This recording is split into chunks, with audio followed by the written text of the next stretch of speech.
Comment réussir son casting avec Miss Réunion? Cette fois-ci c'est la bonne, on y va d'un seul coup.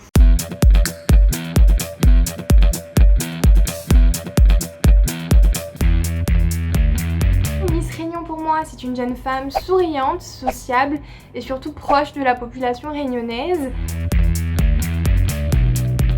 Alors honnêtement, je pense pas qu'il y ait un secret pour réussir son casting à Miss Réunion.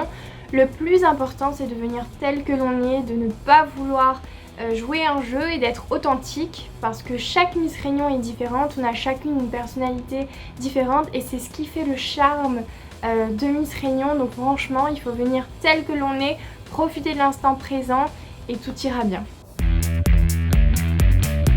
Mon casting à moi c'était très particulier parce que j'avais pas prévu de me présenter à Miss Réunion et je me suis présentée du jour au lendemain. J'ai téléphoné à mon oncle, j'ai dit écoute c'est quand les castings, est-ce que tu peux m'emmener, etc.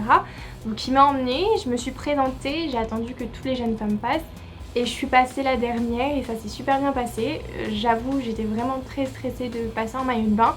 C'était la première fois pour moi de défiler en talons et en maillot de bain, donc c'était assez délicat. Je m'étais pas trop maquillée non plus, vraiment déjà je savais pas le faire, donc c'était vraiment le minimum, du crayon noir, du mascara et puis je suis partie et ça s'est super bien passé. Alors les conseils, c'est des conseils basiques de toute façon, d'être toujours souriante parce que c'est important quand vous partez à un casting. Il faut vraiment que vous montrez votre détermination et que vous avez envie d'être là. Donc être souriante, après c'est des choses basiques, la posture, faire attention, mettre des vêtements dans lesquels on se sent bien, pas trop court si possible, et puis vraiment s'éclater, prendre du plaisir parce que Miss Réunion c'est ça, c'est du plaisir, il faut pas se mettre un stress un petit peu inutile j'ai envie de dire. Il faut vraiment profiter de l'instant présent et y aller, être souriante et puis montrer qu'on est contente d'être présente. Peut-être avoir trop de maquillage, franchement il est bien que le jury puisse voir un petit peu votre visage. C'est important. Ensuite des vêtements trop courts parce qu'après quand vous défilez en talons ça peut vite remonter et à ce moment là ça peut être gênant. L'aventure Miss Réunion m'a apporté énormément de choses, autant sur le point de vue personnel que professionnel. J'étais très timide, donc ça m'a permis de pouvoir m'exprimer assez facilement. Professionnellement, ça ouvre énormément de portes. J'ai pu faire des voyages de malade que j'aurais pas pu faire, je pense, en temps normal.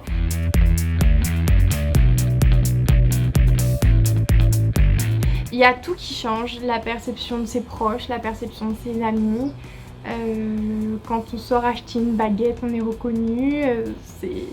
Il y a tout qui change en fait. Il faut vraiment se mettre dans la tête que la vie est la même sans être la même. Mais franchement c'est plutôt marrant et puis c'est bon enfant.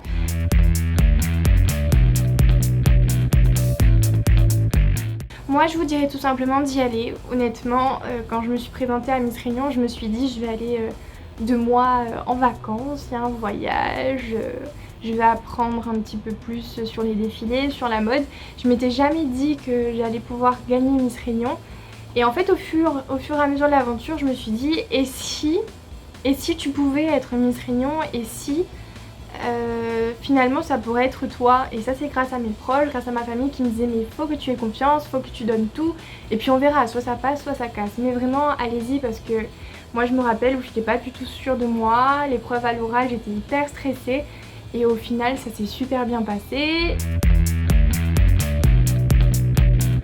Donc ce casting est super sympa dans le sens où pas mal de filles qui sont timides ont la possibilité de se présenter. Il y a également une épreuve de talent où vous pouvez montrer vos talents.